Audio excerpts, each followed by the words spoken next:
So my proposal now, given that we've got Peter still at the table, is to move straight into item 10, the annual plan 22-23 process. So Peter, have you got any comments that you'd like to make on this report, please?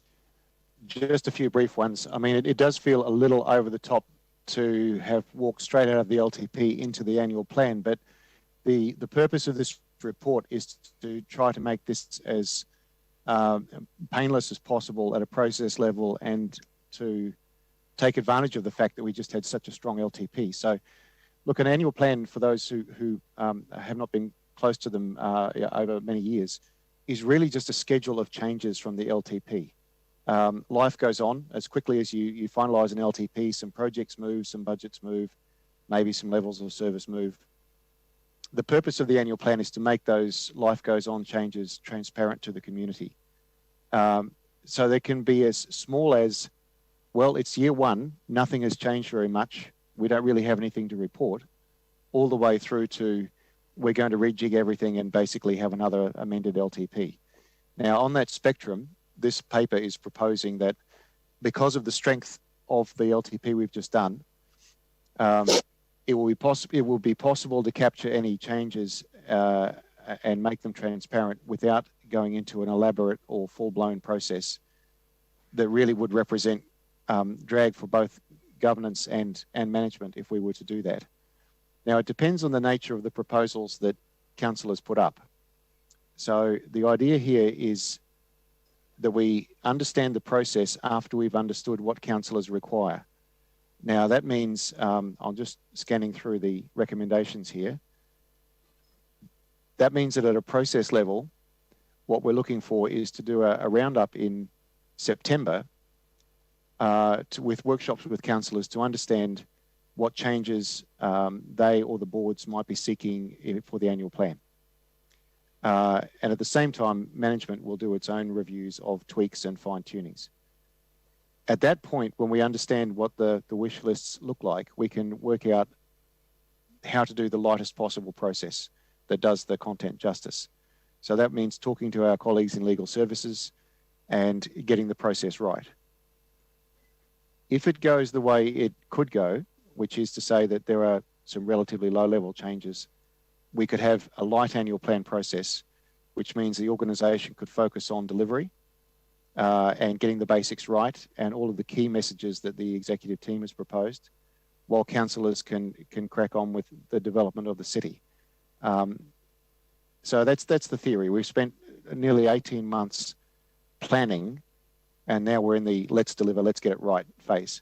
So workshops in September, decision-making in early October on what the process needs to look like, then workshops in November with councillors to finalise the actual content, and then going into the normal timeframes of adopt a draft annual plan in February, go out for consultation if required. And I say if required because it's not a position Christchurch has been in since the earthquakes, but if you have a very, very light annual plan, in other words, just some very low-level non-material movement, we're not actually required to consult at all. So that's the spectrum we operate on. We could go from there's almost nothing to report right the way through to, oh my God, let's rebuild everything from scratch, which I think most people are keen to avoid. And then adopt a final in June of next year. Now, obviously the Three Waters reform agenda and other reforms will have an impact in there somewhere. We don't know all the details of those impacts. Like the LTP, we'll have to soak them up as we go along, be adaptive and be flexible. So that's the proposal. The point here is to frame the possibility of a light process off the back of a strong one, and to set out the timeline on how that would unfold. And if it doesn't turn out to be a light process, at least we have early knowledge of what the process needs to be. The key thing we need to avoid is that we go down the path of an annual plan process and then end up trying to amend the LTP after a long lead-in with the wrong process. So we need to not shoot ourselves in the foot in that regard. So that's the options in a nutshell. we're seeking your approval to follow the timeline in the officer recommendations. Thank you, Peter. Now, Miles, you're indicating you've got some comments. Thank you, Chair. Look, just building on Peter's comments around some uncharted waters in front of us as well. Staff are not going to lose sight of the fact that we're certainly dealing with one at the moment with COVID, and that depending on the outcomes of that, that may also have to be put into the process around the annual plan consideration, as well as the reform process that is in front of us. So just hopefully give councillors some comfort that staff are thinking about that as well. Thank you. Thank you. Are there any questions on this report? So I've got Sam, Jimmy and Anne and Yanni. Sam. Yeah, thanks Peter for this. So just to confirm, looking at the LTP amendment report we passed before, where staff are working on some of those potentially to bring back reports to I guess, fuel the annual plan. So this process wouldn't preclude any of them being adopted if the council chose to? No, not at all. In fact, the process doesn't constrain councillors on what they propose at all. It merely says that if what they end up proposing, the content is legally speaking light enough, we could run a light process. And if what they're proposing isn't, then at least we understand what process we need to run. It doesn't constrain you in any way. Yep, perfect. Thank you. Thank you. Jimmy. Well, thank you, Chair. Peter, I have one question, particularly based on your milestone in September. You will have the briefings to the councillor and also the committee board member. However, our draft, the annual plan will be approved in February. I'm concerned between these kind of 5 months. If any the circumstances, environment, or information has been changed, how to reflect the update, the status, and then we can make the proper decision to approve those draft long-term plan put to the consultation. Second one is in March, and probably between March and April, regarding consultation. Previous email, I echo with the team and also with Anne's the comments, particularly this second year of long-term plan 2021 to 31. So this annual plan should be very practical, implementable for cover all those residents, particularly for repair, the eligible. So regarding the consultation, I'm not sure whether it's possible to cover most of the people, most of the group as possible. This is my concern. Yes. Okay, tackling those two one at a time. In terms of circumstances changing between September and February, that's normal. It's Christchurch. We've got used to dealing with quick ball. If something moves, our first principle is to go back to ELT and the council with that change. So September, yeah, we would gather your, if you like, wish list. But all the way through November, we'd be working with you on how that's playing out and if anything has changed. We also do the same in late January, early February, because by then the final numbers have shaken down, to pre-brief you before the annual plan meeting to say, this has moved, this has changed.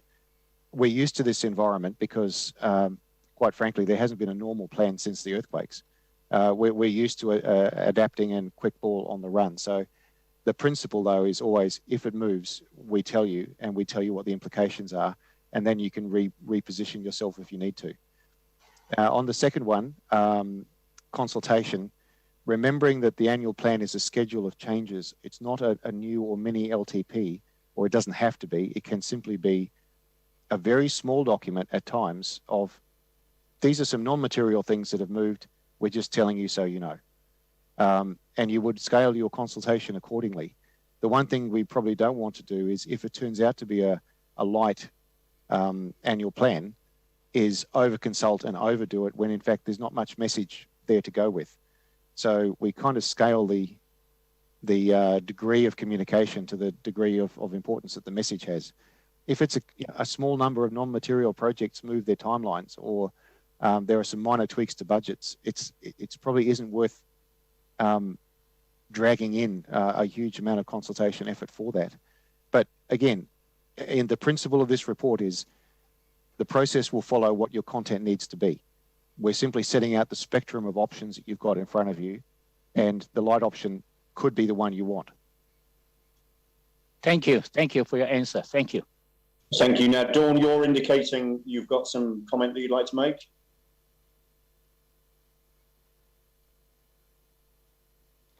Thank you, Chair. It's just to reinforce Peter's points, but to reflect back to members.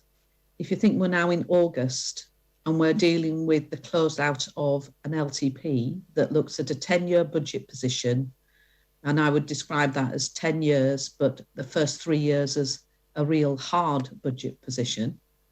If an annual plan turns into an LTP, the organisation will just spend all of its time doing budgetary work and not actually delivering what it is that members require us to do.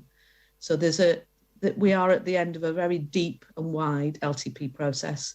We need to take the best of that, make sure we're delivering what you require us to do, and just do the adjustments where we need to be, recognising September starts next week. Thank you. Thank you. I've now got Anne and Yanni. So Anne. Yeah, kia ora. Thanks, Peter, again. You were saying that if it, it looks as if it may be just a light annual plan and may not need to be consulted on.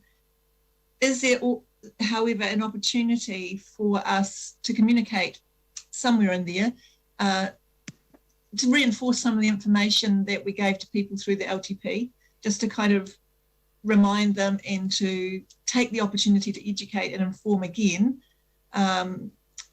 rather than consult, but just to say, hey, here's a heads up, this is where we're at and this is what we've done and this is where we're heading. Is there an opportunity for that to happen? That's an excellent point, Anne.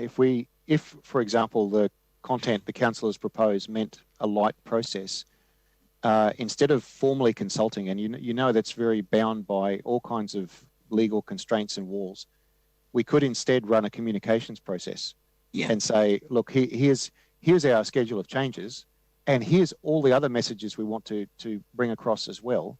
Yes. That's very difficult to do in the confines of the legal process.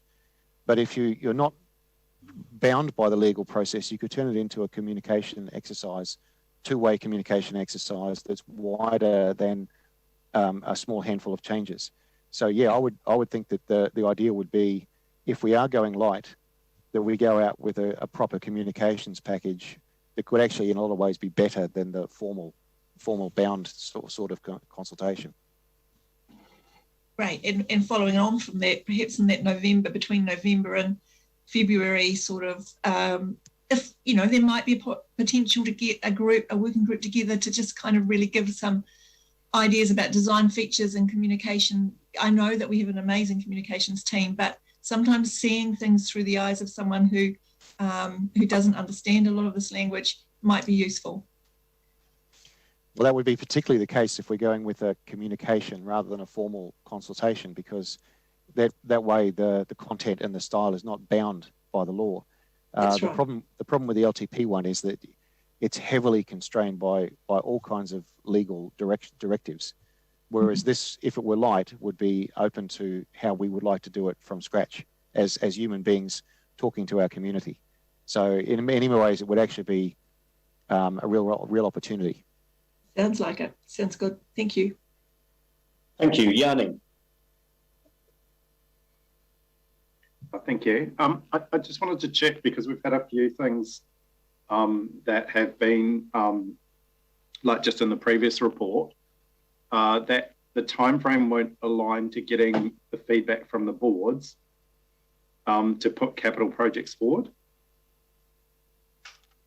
So I just wanted to check on that. Also, obviously, the multi-use arena will be the big one, and we don't know what's going to happen with that. But we know that there's a large degree of risk. So again, that timing of getting that report doesn't really align to the decision that we need to make about whether we go out for a full consultation or not. So I was just interested in some feedback on that. Well, my first question would be around the boards. I noticed the report back, the lessons learned, said we need to do better with the boards. But my initial response would be, surely we would be looking to the board plans for any proposed changes to the LTP, rather than making up a new approach on the fly. The problem is, if I just clarify, the problem is that the board plans still require work to be done. So if you take Bromley Traffic, and sorry to keep going back, but it's been going on for nearly 5 years, and it's just been a constant source of there's no money available to do the planning work to inform a resolution in the annual plan or the LTP. It's always next year, and then there's no money to do the work in the meantime. So the problem is with the boards is that if they can't get the work done to inform a submission to the annual plan about what's required, they get told that they can't put amendments up, or those amendments get ruled out of order. So, it's a bit of a chicken and egg, and it just seems to be a very unsatisfactory one. I mean, the other one that I've raised, and I think the board's raised it as well, is getting some growth projects in existing brownfield sites that can be funded through development contributions. And I know we've got another workshop on that in October, so I'm hopeful that through that process we will have time. But again, that process is running pretty close to the line in terms of getting any capital projects put forward from a community board process. Is there a resource that boards can tap into to get the work done to inform what they might require for the community board plans? I think that's really at the heart of the issue. I think it depends on what they're trying to do, whether it's transport or parks or water related, or it would need to be resource specific. But overall, to try to answer your question, there'll be 3 bites of the cherry here. There'll be the September roundup, which may now, given lockdowns, spill possibly into early October. There'll be the November workshops, and there'll be more than one of those. And then there would be the pre-meetings and the actual adoption in late January, early February. So it isn't like there's only one bus here. There's going to be a number of opportunities. And I would have thought that in the time frame, those 3 rounds of opportunities between now and February, there would be some way where we can do justice to what the boards are looking for. The exact process to do that and which technical staff need to assist with what proposal is probably a bit too big to cover in 2 minutes here. But look, I'd be very happy to work with you on how we can get that done within the timeframes. Okay, thank you. Cheers. Thank you. Miles, you're indicating a contribution? Yes, sorry, Peter's pretty much covered it. I was just wanted to point out that September discussion with community boards, and obviously that will pick those sorts of things up, hopefully, and then we can bring staff in as required based on the community board feedback. Thank you. Tim, you've got a hand raised. Yeah, thank you. Look, it just seems that if someone were watching this, that there'd be one issue, traffic issue, which wasn't getting through. Staff have to deal with every community board, and there's a hierarchy of risk, etc., which the staff, and I'm not totally on board with it, but we all have to go through the same system, and it's not devaluing the one issue over another. There's just a balance here right across all community boards. We all have traffic issues, and staff have to weigh those up, and it's not like just putting one at the back. It's just the way it is, but it isn't an ideal situation, but it is the only way to deal with it. So I just thought is this leading to a question, Tim? Or? No, I just thought if people are watching this live streamed, they do have to understand the process and what all community boards, the frustration that we all have, because all communities have frustration with traffic issues, but there is a process which we have to go through. Are there further questions? Done with questions? All right, now, Phil, you've indicated you'd like to move this recommendation. Absolutely, thank you. And do I have a seconder? Okay, I'm second. So Jimmy will second. So this is moved by Phil, seconded by Jimmy. Is there any debate? Nobody indicating debate. So I'll put the motion. All those in favour say aye or raise a hand. Against? Any abstentions? That's carried. Thank you. Now, we'd said that we would break for morning tea as close to 11 o'clock as we could. It's now 5 past. So what I'd propose is that we take a 15-minute break and come back at 11:20 when we deal with, in the open agenda, items 12 and 15, and then we'll move on from there. So we'll come back for item 12 at 11:20. So I'll adjourn the meeting until 11:20. Thank you.